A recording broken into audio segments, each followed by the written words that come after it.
여러분 안녕하십니까?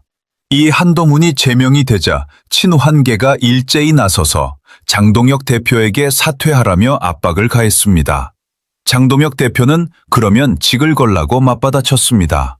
그래서 사퇴하려는 사람이 오늘 6일까지 나온다면 전 당원 투표로 결정하자고 했고, 사퇴하라는 표가 많으면 당 대표직뿐만 아니라 국회의원직도 사퇴하겠다고 밝혔습니다.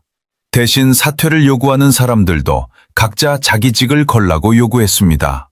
국회의원이면 국회의원직을 걸고 단체장이면 그 자리 자체를 걸라는 이야기였습니다. 그러나 오늘까지 단 한 명도 나오지 않았습니다. 이 상황을 두고 장동혁 대표가 정면 돌파에 나섰고 그 전략이 제대로 먹혀들어 상대를 제압했다는 평가가 나왔습니다. 말은 거창했지만 막상 자기 이름을 걸어야 하니 모두가 조용해진 장면은 참으로 인상적입니다. 장동혁 대표의 이런 승부수에 대해 협박이다, 비민주적이다라고 강하게 반응하던 친환계는 정작 의원직 상실이라는 정치 생명을 걸어야 하자 아무도 나서지 않는 상황이 되고 있습니다. 오늘 장동혁 대표는 제주를 방문한 뒤 기자들과 만나 재임을 요구하거나 직을 걸고 사퇴를 요구한 분이 있는지 잘 모르겠고 공식적으로 들은 바도 없다고 말했습니다. 공식적으로 장동혁 대표에게 사퇴를 요구한 사람이 없다는 뜻입니다. 그는 자신에 대한 집단적 반발에 대해 이미 입장을 밝혔다며 비판만 할 것이 아니라 직을 걸면 된다고 다시 한번 강조했습니다. 직을 걸면 된다라는 말이었습니다. 비판은 확성기로 하고 책임은 무음 처리하는 기술이 이렇게 완벽할 줄은 몰랐습니다. 이런 가운데 국민의힘 소장파 모임의 권영진 의원은 자신의 페이스북에 장동혁 대표가 누구라도 오늘 6일까지 정치적 생명을 걸고 재신임이나 사퇴를 요구하면 전원 투표를 실시하겠다고 한 것은 민주당 지도자 입에서 나왔다고 해도 믿기 힘든 조폭식 공갈 협박이라고 비판했습니다. 그러나 정작 권영진 의원 역시 장동혁 대표에게 사퇴하라고 하면서 자기 직을 걸고 나서지는 못하고 있습니다. 사실상 친환계에게 한동훈을 향한 충성심을 증명하고 싶다면 배지를 걸고 나오라고 판을 깔아줬음에도 불구하고 단 한 명도 나오지 않았다는 점이 반복해서 지적되고 있습니다. 겉으로는 협박이라며 나라를 걱정하는 척하지만 정작 사퇴 요구 명단에는 이름을 올리지 않는 것은 책임을 지는 단계까지는 가지 않겠다는 뜻입니다. 책임은 무겁고 말은 가벼운 정치의 정석을 보는 느낌입니다. 지난주 한지아 의원은 페이스북에서 사퇴하지 않기 위한 조건을 만든 것에 불과하며 결과가 뻔한 판을 깔아놓고 당원이 결정한다는 것은 책임 정치가 아니라 계산 정치라고 말했습니다. 그럼에도 불구하고 한지아 의원 역시 직접 사퇴를 요구하며 자기 직을 걸지는 못하고 있습니다. 우재준 의원도 마찬가지로 의원직을 거는 식의 답변은 부적절하다고 비판했고, 신지호 역시 공갈 협박이자 민주주의 파괴라며 비판 수위를 높였습니다. 그러나 우재준도 의원직을 걸지 않았고 신지호는 걸직이 자체가 없다는 상황입니다. 오세훈도 가세했습니다.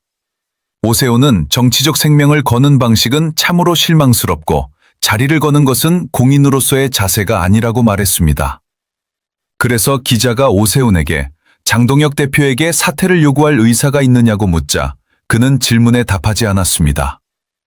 앞서 사퇴를 요구하던 오세훈은 장동혁 대표가 서울시장직을 걸고 사퇴를 요구하라면 투표로 결정하겠다고 하자 입을 다물어 버렸습니다. 남의 용기는 쉽게 요구하면서 자기 용기는 끝내 실종됐습니다. 내년에는 국회의원 재보궐선거가 6월 3일 지방선거와 동시에 치러지기 때문에 지금 사퇴하더라도 재보궐선거를 통해 다시 복귀할 수 있음에도 불구하고 아무도 그런 선택을 하지 않고 있습니다. 장동혁 대표에게 사퇴를 요구하던 한 의원은 기자회견과 관련해 할 말이 없다고 했고, 다른 의원은 사퇴 투표에 올릴 것이 아니라 그냥 하면 된다면서도 이제 싸우고 싶지 않고 사퇴는 자신의 일이 아니라고 말했습니다. 결국 한동훈 체제의 수혜를 입고 목소리를 높이던 의원들조차 자신의 금배지가 걸린 승부 앞에서는 몸을 사리고 있다는 지적이 나옵니다. 한동훈 제명에 분노하며 지도부를 성토하던 결기는 배지 앞에서 침묵으로 돌아섰습니다. 정치권 일각에서는 권력의 그늘에 있을 때는 충성 경쟁을 하더니 책임질 순간이 오자 뒤걸음질만 친다는 비판도 나옵니다. 충성은 구호였고 책임은 선택사항이었던 셈입니다. 이는 친환계의 허약한 결속력을 그대로 보여주는 장면이자 당 밖으로 밀려난 한동훈이 당 안에서 얼마나 고립돼 있는지를 드러내는 사례로 보입니다. 함께 있을 때는 흥분해서 물러가라 사퇴하라 외치다가 직을 걸라는 말이 나오자 모두 사라진 상황은 결속과 충성 모두 약화됐다는 뜻입니다. 겉으로는 열렬히 지지하는 듯 보이지만 배지를 걸어야 하는 순간 전원이 침묵하고 있습니다. 이에 대해 국민의힘 박민영 대변인은 시끄러운 소수가 된다고 거짓이 진실이 되지도 않고 없던 여론이 만들어지지도 않는다며 당원 앞에 당당하게 평가를 구할 자신이 없다면 뒤에서 품평하는 것은 시간 낭비이니 그만하라고 말했습니다. 제대로 된 정치가 무엇인지 고민하는 시간부터 가지라고도 했습니다. 며칠간 장동혁 대표를 공격하던 이들이 정작 자기 문제가 되자 입을 닫은 상황에서 장동혁 대표는 정면 돌파로 국면을 완전히 평정했다는 평가가 나옵니다. 이것이 바로 정면 승부이며 정면 돌파입니다. 말로 싸우는 정치와 책임으로 버티는 정치의 차이가 이렇게 선명할 줄은 몰랐습니다. 장동혁 대표를 향한 사퇴 요구는 동시에 한동훈의 정치적 영향력이 사실상 끝났다는 점을 보여줍니다. 함께 탈당할 자신도 없고 당을 나가 새 판을 짤 용기도 없습니다. 이제 장동혁 대표를 다시 공격할 사람도 보이지 않습니다.